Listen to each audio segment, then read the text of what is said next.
Ladies and gentlemen, this is David Mirikitani with another episode of Weighing In. Once again, joined by Mark Ostrander and Grant Turner. We are brought to you by USA Wrestling, the national governing body for wrestling in the United States, and sponsored by Nike Wrestling. Go to athleteps.com for all of your Nike and USA Wrestling branded gear. Quick note, the opinions that are expressed on this are of myself, Mark, and Grant, not of USA Wrestling, Nike, or Grandview Wrestling. Fellas, welcome back. Pleasure to be here. Doing? It's good. First of all, Mark, did you have a good birthday? I did. Didn't do anything special. Went out to eat. Got to see my dad.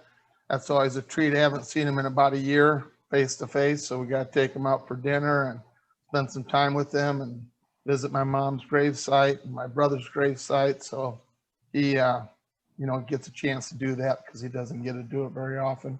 Then got to spend some time with my wife's family the next day, and then we went out and had a nice dinner. So yeah, it was nice. And GT and I went shopping for you. There's a box on the way coming, courtesy of Nike for your birthday. So that's what I hear. Yeah. Thank you. Got a bunch of mediums, so you should be good. So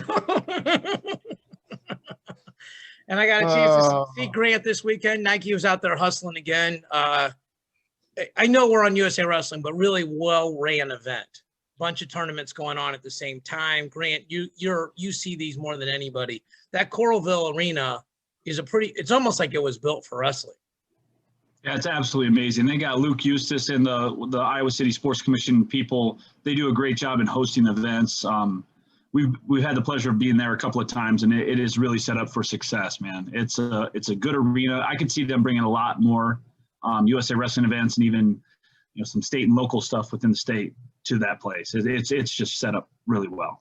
Yeah, for people that don't know better, I think it's a two-sided area. The one's that's like an arena, holds 6 to 8 mats and hosts about 2,500 people. Then the other side's just a gigantic gym where they had another 8 mats down at, 10, including the warm-up mats.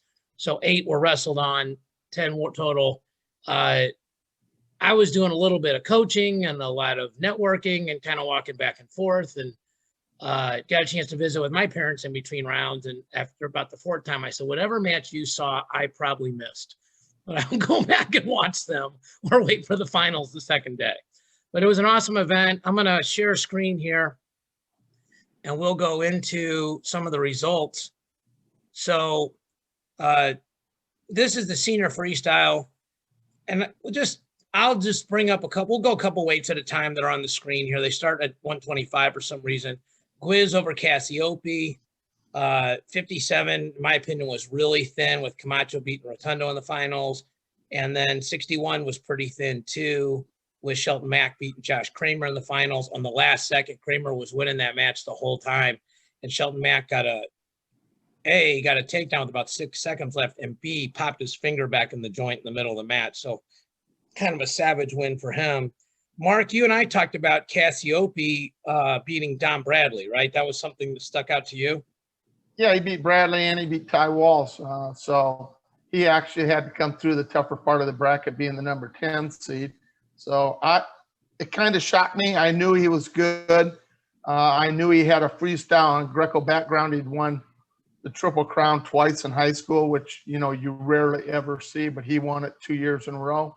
So, but to see him go against our top tier talent and wrestle the way he did, it was impressive. Yeah. GT, anything that stuck out here at the first couple weights, or do you want to move on? No, I mean, you covered all those guys. I mean, once you start getting into the meat of the tournament right here, you start getting some pretty awesome wrestling. This is where it got juicy. So Jay Nyerman, Dom Demas, 2 guys that somehow scored a lot of points without either one of them actually shooting very often. And, Lugo Pletcher was a great match for 3rd. JG beats Pantaleo for first at 70. Really nice to see James Green eat more than 1 meal a week. He's a different human being when he can actually put nutrition into his body. And then Hayden Hidley beat LaValle in a match that didn't really feel like it was 2-1. I got to take a quick timeout. I got to give a shout out to Jason Babby and the USA Wrestling officials. They let me sit mat side as part of the media because I wanted to understand certain calls, understand the challenges, understand what a smart challenge is, what isn't, what goes into it. So I was literally, my feet were touching the mat and I was underneath the scoreboard. So I got to really see and listen to a lot of cool things. They gave me a ton of great explanations, which we'll talk about on the passivity stuff if we get to time. It was super interesting, the philosophy that they're being told and the difference between Greco and freestyle on that. But shout out to those guys. They couldn't have been more awesome. And I don't know this kid's name, but at 97 kilos, Austin Schaefer crashed into the table. The scoreboard was falling down. It was going to land right on my head. I'm like this. The guy doing the scorecard literally just puts his pen down and catches it with one arm like a freaking savage. So whoever that kid is, I probably should Venmo him a plate of wings or something like that. So, GT, what'd you think about the Ironman Demas match? Oh, those guys are electric. It's crazy. I watched, I think, Ironman's either quarters or semifinals match, and he was just rolling around like crazy, just scoring points. He's fun to watch. Yeah. Mark, you saw JG and Pantaleo. That was a pretty controlled win. What did you see now that, like I said, JG back on a full stomach? Yeah, I mean, he is set at that weight. I mean, that is his weight. That's where he's most comfortable.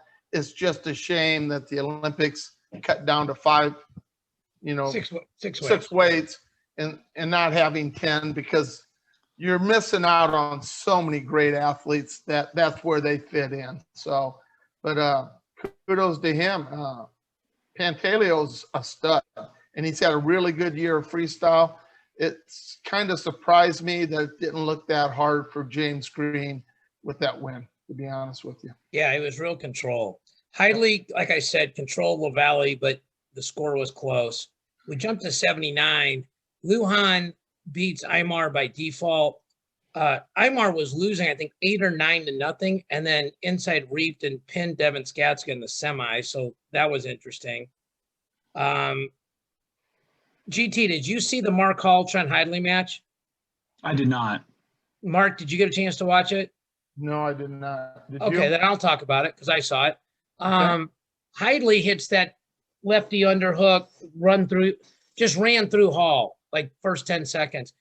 And I might be crazy. I think Mark Hall, and was so developed at a young age, I actually think he's about to get a lot better because he's really small for that weight. Like when you saw him and Hidley just standing next to each other, they look like they're at least one weight class apart, like in 74, 84 in college. I think once he's able to put on some good weight and train with Burroughs, and I don't know if he'll go 86 in these non-Olympic years or if he'll drop down to 79 because, JB might be there too. But he is so freaking smart. His wrestling IQ is so smart. He gets Hidley on the edge and Hidley's grounded and he starts running around him. And if he runs out, he actually loses his own point. But your nature when the guy runs around you is to square up. And when you square up, you stand up a little bit. He stood up, pushed him out, and that was the winning point. So super, really, really smart.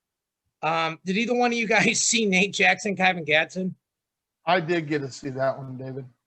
It looks like GT did too. Whichever one of you guys go first, let's talk about this match because it was eye-opening. Nate Jackson, for as much as he's been wrestling, came out and was a whole different person today in that tournament. So, man, he was impressive because, I think he plays 5th or 6th, David, if I'm not mistaken. At the trial. At the trials. 5th. And, and obviously there's really good kids there, but this was a loaded tournament too. And he ran through it like he had no problems, no issues whatsoever. So I thought Guyvan would give him a little bit, closer match, but it was all Jackson. What'd you think, GT? I mean, Nate Jackson is just absolute monster. I mean, he's been wrestling really well, even throughout all of the events over the spring and summer. And I mean, Kyvan's my boy, but I haven't seen him at 92 in his career. So I think he's been a 97 kilo guy for a lot, like this entire quad. To see drop that extra 5 kilos. Maybe that had something to do with it, but I haven't got a chance to talk to him about it. But seeing him at 92. that was more surprising to me than Nate Jackson doing what he does best. He's super talented. It is interesting because like Kyvan came down and Nate came up, so that's, you would kind of think, well, Kyvan would have the advantage, right? Because 86 to 97 is obviously 11 kilos, which is 24 pounds. They met in the middle, and, certainly that was interesting, but it was just something. Nate is really good at distance control. He's really good at wrestling in his range. And if you can't figure out how to beat his range, he's really hard to beat there. Austin Schaefer wins 97 kilos. Now, and GT, maybe you can make sure I was right on this. This is my understanding from talking to several people at USA Dub, that the top 5 people in this tournament qualify for the World Trials, which I think is going to be Labor Day weekend, along with all the people that were in the Olympic trials. So, like, for example, I just picked men's freestyle. Vito Arujau did not have to wrestle in this to qualify for the world trials. People can move up or down, like they can go to those non-Olympic weights, all that stuff. Now this is what I talked to 2 people that are each in different styles. What I was told was, again, men's, women's, and Greco all have different criteria, but the general consensus is if somebody goes to the Olympics and medals, they have that same weight spot for the worlds. Now they may not do it, because it's like peaking again so quickly, but they don't have to challenge or do anything. And that if they don't medal, they sit in the semis, like the spot where Dake sat. That's what I was told. Did you hear anything different than that, Grant? I believe I think it's the Olympic medalists have first right of refusal to then be the world team member in Oslo. Okay. And then if you do not medal, then yes, you still will have to, compete for the spot, like very similar in the bracketing situation where you have a bye to the semis and then go on and then best 2 out of 3. Right. So this tournament basically just adds people to that bracket. But like, again, just to use like men's 57, like the Arujaus, the Fixes, all those other guys are already in. And they didn't have to place. Like anybody in that Olympic trials bracket is in the world trials bracket. And then plus the top 5 here. So, there could be some overlap, like a Nate Jackson. If he took 5th at 86 and 1st at 92, he can enter it either way. So just kind of an FYI. Question, okay, David, just so our readers understand. Let's pick a weight. David Taylor places at the Olympics. Okay, he gets first right of refusal to be the member of the world team. Now, are they going to still wrestle that weight at the world qualifier just to give that person that wins it the alternate spot? The alternate spot? Yeah, they have to, because otherwise, if something happened, I'm not going to put anything negative in the universe about David Taylor's health, but if anything happened, you have to know who's next. So yeah, yep. So women's freestyle, I don't know why this is. Well, hopefully they'll have the rest of them here. But senior Greco, Malcolm Allen, Terry Pack guy wins 130. Max Nowry, longtime guy on the scene, beats Brady Kuntz on criteria at 55. Dalton Roberts beats the other Kuntz brother at 60. Brandon Miranda wins 63. Hayden Tuma wins 67. Xavier Johnson wins 72. Alec Ortiz kind of came out of nowhere. And Chance Marsteller wrestled Greco, which was kind of interesting. So, and I heard him say to somebody, I probably should have had more than 2 practices before this. So if he's trying to make the team and get some time in, I mean, taking 3rd in a tournament like this is pretty good. I'm going to skip 82 kgs, GT, because we're going to come back to that. There's a story there. And Spencer Woods wins 87. Nick Boykin wins 97. 82. Ben Provisor. Grant Turner, congratulations. Grandview signee. Probably one of the lost stories of the weekend, and the one thing you can't talk about because you were instrumental in recruiting him. He's going to Grandview. You got a guy with this level of experience, some awesome leadership, relationship stuff. Tell our viewers about that. Yeah, so Ben has been, a 2-time Olympian, multiple-time world team member. been on the Greco scene for almost a decade now, making national teams. Decided that, he wanted to go back to school and to, pursue his education to be a college wrestling coach and give back to the sport.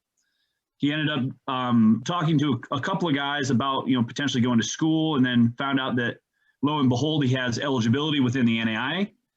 And then my conversation to him was, hey man, like if you're wanting to get your schooling figured out and you want to be able to try to wrestle still, we have a great opportunity and great situation here for you at Grandview University through our Nike connection. So then I was like, hey, I'm not going to promise you anything. You come out here, you get a quick 5 or 6 day training camp in prior to the US Open.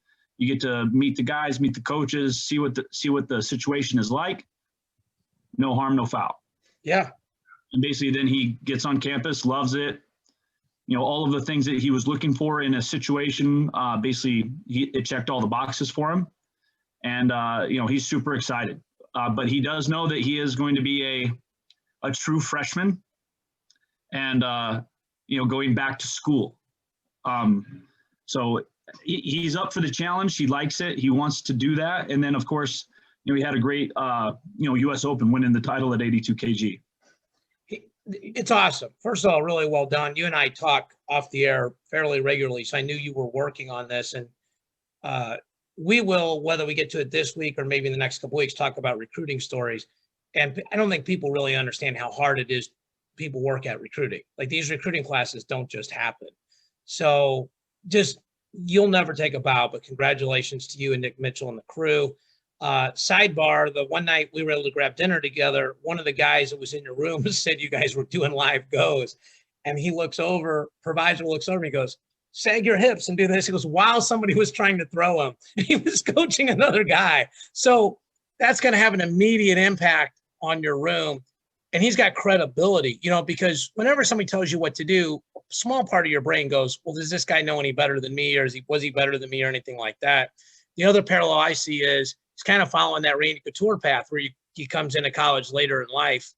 And I know Randy was like a 24-year-old freshman at Oklahoma State, was immediately a leader because he's married, he's got a kid, he's done some real things in his life. So congratulations to you guys. Just want to put that out there. So thanks, man. Okay. I'm really happy. Yeah, you should be. You should be. So thank God we have you. We'd have gotten you on the pod this week anyway. So, all right, UWW Freestyle. This, by the way, if I say this every time, go to these USA wrestling events. They're so much easier to get tickets to. You can sit wherever you want. You can watch amazing wrestling. And all these guys are going to be national champions and All-Americans. And you can be the smartest guy at the bar or wherever you hang out with your friends because you saw them wrestle first. So the only match that went 2 out of 3 in the finals, Wyatt Hendrickson comes back and beats Josh Heinzelman. That's a rematch from the Big 12s.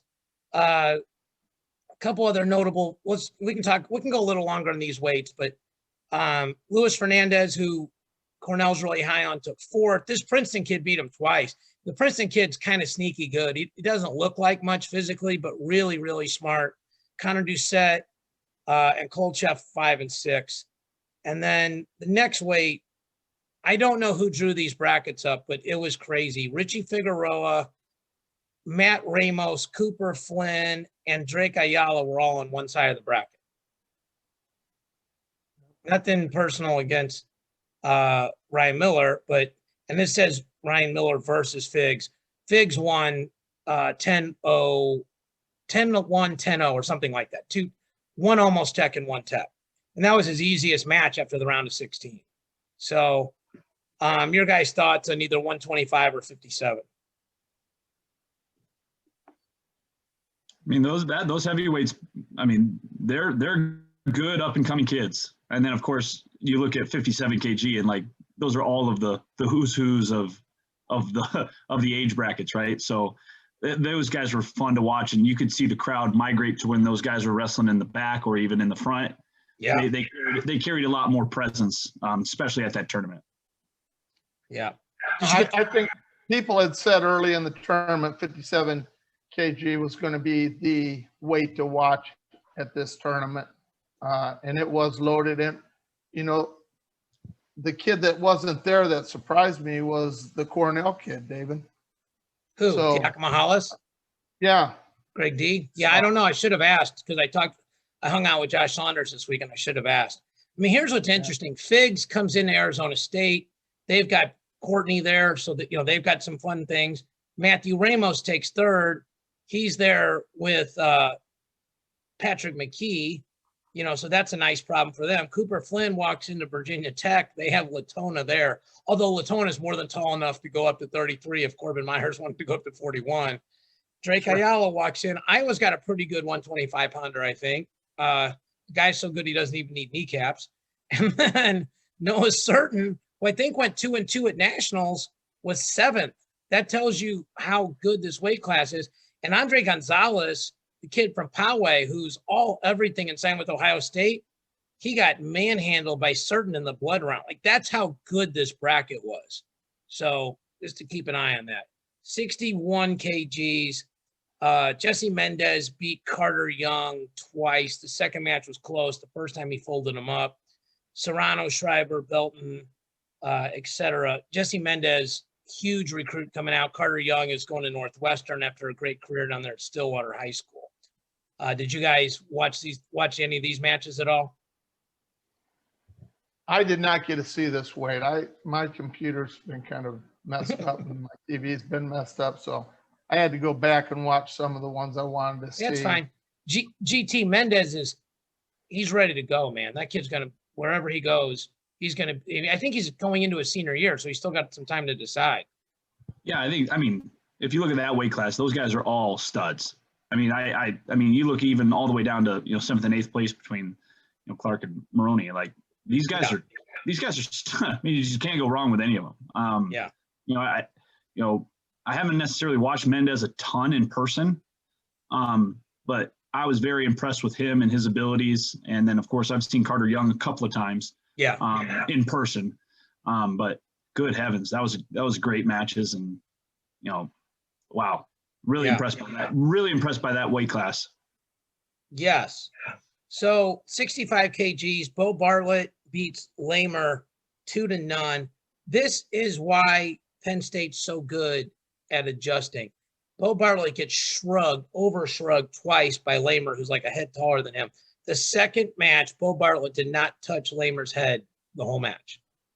It actually stopped after the first period of the first match, but I think these guys actually practice situations like, okay, you can't touch the guy's head.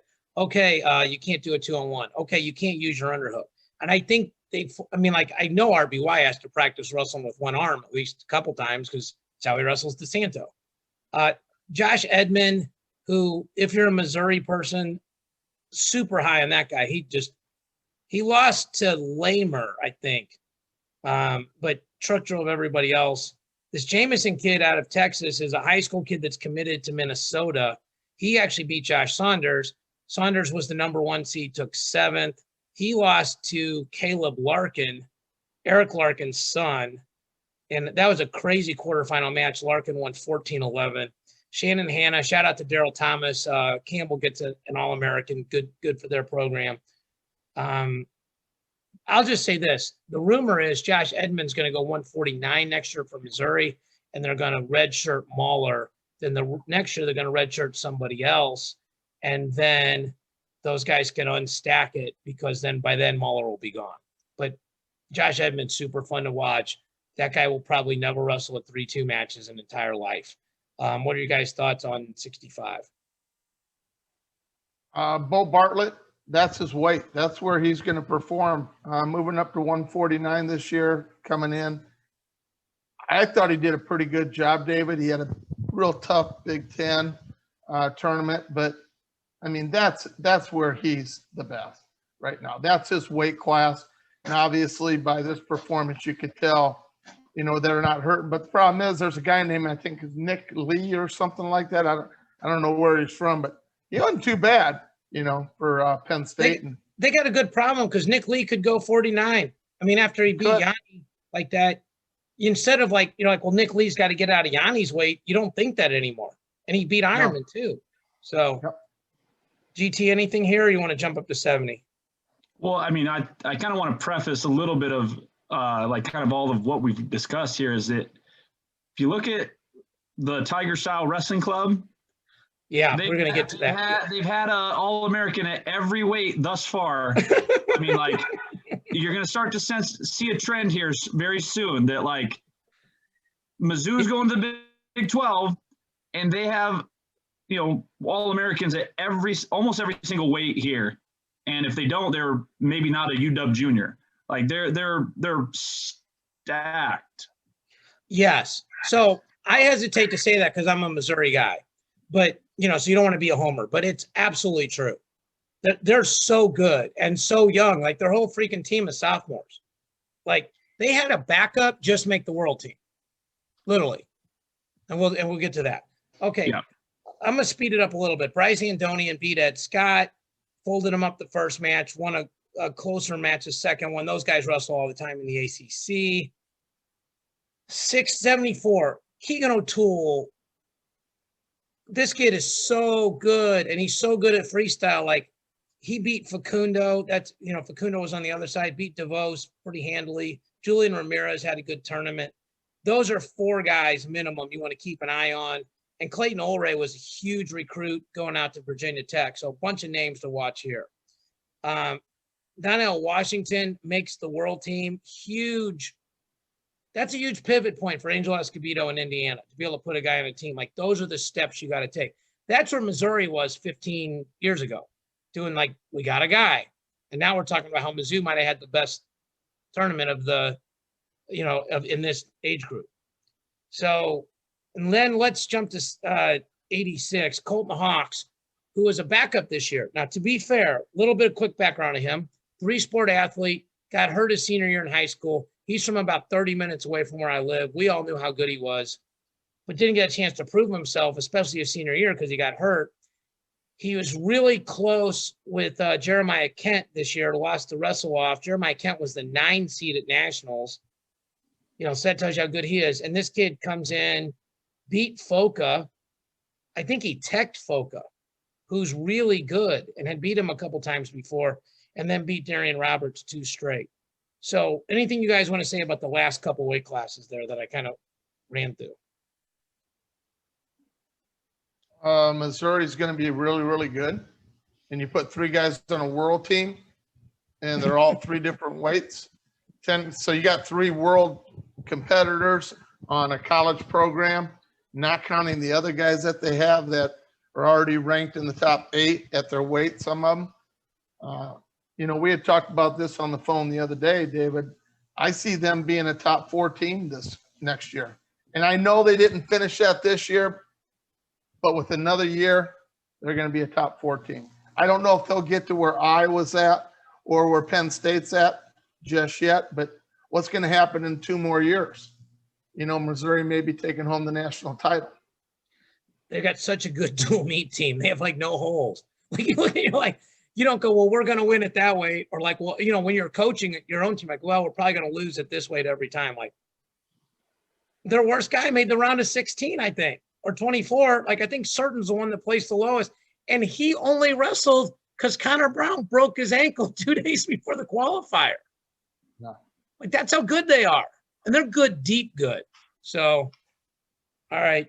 So, GT, I know you know a lot about these guys that have, done time at the OTC. Rocky Elam, Kevin Jackson guy. He wins 2 straight. I don't mean this insultingly. I mean this as a compliment. Rocky is so workmanlike. He just wins. He does. People kind of didn't know about him until he made that run through the backside of the Nationals this year, where he beat a lot of good dudes and then I think where people really got their eyebrows raised is when he wrestled at Mean so close, even though he lost. So he wins. Luke Cerber is going to be the heavyweight in Oklahoma State in 2 years. They're getting that kid as big as possible. He's going to go on the Derek White bulk job plan. And I watched Luke Cerber 2 years ago win the junior duels for Oklahoma at 160 pounds. Now, that dude was like just a tall drink of water then. And he's filling out. And like, there's at least one person in Oklahoma State's camp that wish they hadn't cut him here. They're just trying to get him as big as possible, as quick as they can. So, and then shockingly, Mizzou has another guy placed at 97 kilos. So like, I think they placed at 9 weights. Yeah, they're stinking good, man. not to mention you got like Dom Bradley, he placed, like we got all sorts of, that whole room is just competing. GT, Don Bradley and I were wearing the same Nike shirt on Sunday morning, and I said, I'll give you $20 to not take a picture side by side, and said, who wore it better? So I'm That's out awesome. 20, but I saved my like. Then we got Junior Greco. Again, they got this in kind of reverse order. Luke Luffman from Illinois makes the world team. Billy Sullivan, Philip Mooney. Bazakis made the team. I'm sorry, Bazakis made the team. Bazakis got outstanding wrestler, and he's probably the biggest recruit in the country that's still out there. You're hearing the usual suspects, on who he's going to get, but where he's going to go. So, I mean, just before we jump on to something else, as somebody that got to be here and watch this, I think America's youth is insanely good. Yeah, we had talked about this last week, how the younger guys are really carrying the torch, and we're not missing a beat. Braxton Amos, David, what weight is he going to go next year? 197. 197. He's going to be a medal contender right away. I mean, finalist contender right away. He is a stud. Him and Ferrari would be fascinating.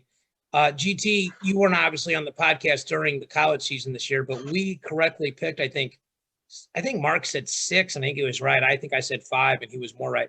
That 5 or 6 of the non-top 8 guys in the preseason rankings would end up being All-Americans, and that was obviously and we kind of got a freebie with the mean moving up, but we were both correct about Rocky and both correct about Ferrari and a couple of those kind of guys moving up. And I feel like it'll be a little more locked. But again, like if a Darmstead comes back, if a CJ Bruckey comes back, out over at Michigan, then you add Braxton Amos, like that weight. Some of these weights are stupid. Like I was talking to somebody about 133 and who could come back. I said, Michael McGee took 7th this year and he might be preseason number 12. Yeah. Like just because crazy. I'm hearing rumors out at Rutgers that Seabass is going to go back down to 133. Well, I don't know who you heard that from. You've heard those rumors. No, but Tariq, kind of horsed him. And I think maybe you'd have figured like, hey, this is just, there's too much horsepower up here. And 33 is an insanely good weight. I mean, that would be so much fun to watch. You add him, say Misick comes back, say Vito Arujau goes up to 33. Then you add all the guys that are there. Somehow Suriano pops up somewhere and is wrestling. Like the quarterfinals just be freaking insane at that weight. RBY's back as your champ. Dayton Fix is back. I mean, that would be Castano's back. Yeah. Well, they're all back. Yeah. Everybody's back. Like, Yep. I mean, that's the whole thing. So it's kind of crazy.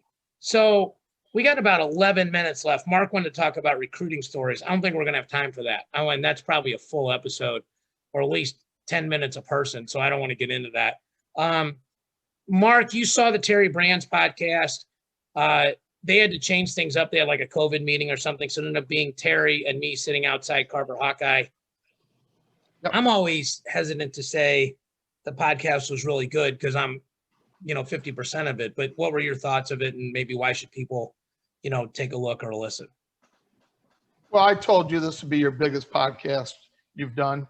But I thought you were going to have all 3 coaches there. Yeah. Which would have been really neat to have.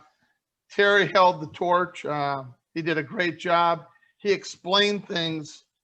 He doesn't hold back, David. He tells you exactly what he thinks. And that's, really refreshing. He doesn't mix words. He just basically said what he's, about coaches that recruit against Iowa, the lies that they tell, the persona that Iowa has is not actually what it is. You got into the personal stuff where, you talked about his son being on the team. What's it like coaching your son? Hands off. Now you got hands on.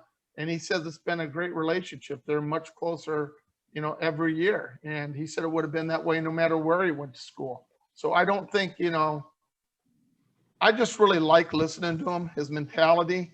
He doesn't want to go to a one semester sport. He loves the way it's always been. He doesn't want to change something that works. And it makes perfect sense. I understand why he thinks that way because we grew up with wrestling, David. It was always a 2-semester sport, So, to change it to a 1-semester sport, then you're changing, everything. The nationals will be in April. And like you said, you got the hockey going on in certain arenas you wouldn't be able to use. You got the NBA, NCAA national championships getting closer to that time. So I really enjoyed the podcast, and I think our listeners need to go and listen to it. Thanks. It was good. GT, you work with Tom and Terry. You and Shane, I know, work with those guys a lot, both on the Iowa side and the Hawkeye Wrestling Club side. I feel like I don't think Terry and I are friends, but I think we're friendly. You know what I mean? And there's a difference, right? Obviously I respect him. I think what Mark said, he's just straightforward, right? Like, I think Terry Brands, for good or bad, if he doesn't like you, he'd say the same thing about you to your face that he'd say behind your back. And I think the older you get, the more you just respect that. When you think about those guys, is what kind of comes to mind with, you working with them on a professional basis?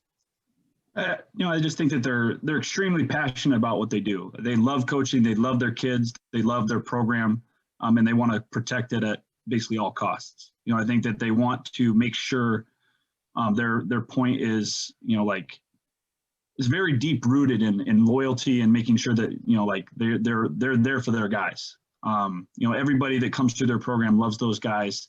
They have great retention. Nobody leaves. They just bring more people into the family. So, with Tom and Terry, I think it's a great scenario for them just to kind of basically just kind of speak their mind and speak truths, especially when it comes to, how they feel about season or how they feel about, weight cutting or, international wrestling. They're very straightforward. So you're going to kind of get what you expect from those guys. Yeah. For me, the thing that always sticks out is, and I think it's the same about like the Penn States, the Oklahoma States, probably the same thing like a St. Paris Graham or a Wyoming Seminary, like whoever's at the top of their level. There's a couple things that stick out to me. One, you control the controllables and you don't worry about the rest. And like that was his answer when you would talk about what happened with COVID last year. Second thing is, we're going to build our culture and you're going to fit into our culture or you can leave. But we're not going to adjust our culture for you. GT, you and Nick Mitchell and the rest of your crew. I don't want to skip everybody, but like Chad Lohman and a couple of those other guys, you guys have built that culture. Obviously, Nick's your leader. But if somebody doesn't fit in, as good as Ben Provisor is, if he decides he doesn't want to fit into that culture, he's not going to stay. You're not going to change your culture for anybody. And I think that is really important. I think the third thing is, like, I see everybody who is genuine is building this family culture. It's, like Terry said, he goes, we can't fake this. He goes, these guys, like, so this was the under 20s. Almost Iowa's whole team is basically over 20, whatever it is. And, or 23s, whatever this was this weekend. But a bunch of the guys just came over to watch and they're cheering and they're going crazy. And other schools would probably do that too if it was just down the road from them, but they did it. They did it and they're going crazy. And, they're rooting for Jaden and rooting for like a Zach Glazer who's, never seen the light of day in the lineup. And that part's really cool. I mean, like we talked about Missouri, Brian Smith, I see him building that. Half those kids wrestled in Border Brawl are on that team there. So I hear about that talking to those guys. And I think, we all have separate real lives, like you live in the business world, those kind of things. And you talk to people that don't have the same kind of goals that those people do. And I think it's really important to surround yourself with people with high goals because you'll get dragged down if you don't, like GT, when I first met you, one of the things I respected about you is just no one will outwork you. And I mean, you're never going to say that loud, but I know that I watch you. You're like, dude, I got to go. I got to, I got 4 hours worth of calls left and then we'll talk at 4:00 at night. And I know you're not pretending that.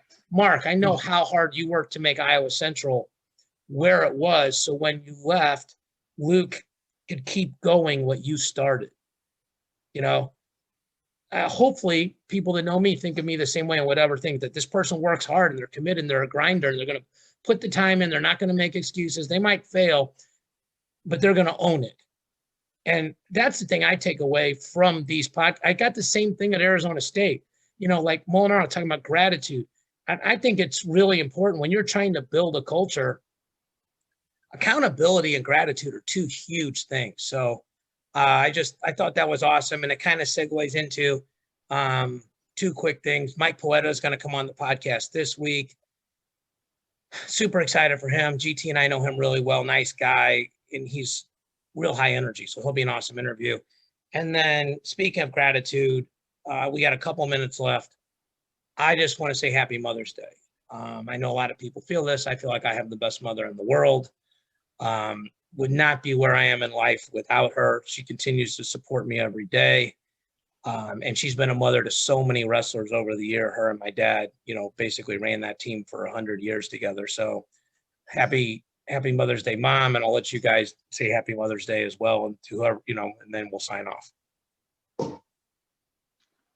My mom's a saint for having to deal with all three of us. So happy Mother's Day to Jana Turner. She watches all the wrestling all the time. She's had to figure out flow and track. So she's coming with the times. So happy Mother's Day to my mom. I lost my mom 14 years ago now. So she's not around, but David, I'm going to take your mom, because I've known your mom since I can't even remember how long it's been, since I was in college. And Grant, that was a long time ago, by the way, just so you know, about 40 years ago. They were on scrolls. Yeah. But for some reason, David, I always hit it off with your mom. Ron and I may not always agree on certain things, but your mom pretty much put me in my place once. I remember that story. And she goes, Mark, you do not act like that. And I go, okay, I won't ever do it again. So she's a good lady. So she loves you, Marco. Yeah. Some days she loves you more than she loves me. And she loves Grant all the time more than she loves me. So, I can't blame her there, David. I'm probably her third favorite on this panel. So we, in the theme of gratitude, we want to thank all the wrestling moms out there. I think that's all the moms that film and bring food and drive the van and do all this stuff. And, a lot of us, when we lose, you go home and you hug your mom. And so, special shout out to all those and, all the ladies that are helping both men and women now, thank God, grow up in our great sport. So we want to thank everybody for watching, listening. And GT, I totally messed it up. Last chance. I totally forgot. Jordan Oliver this weekend. We'll do a recap next week, but the path is going to be tough, and it'll be on from Sofia, Bulgaria. And I think it'll be on Flow. Everybody check it out. Thank you guys for watching, listening, and sharing. We'll talk to y'all next week.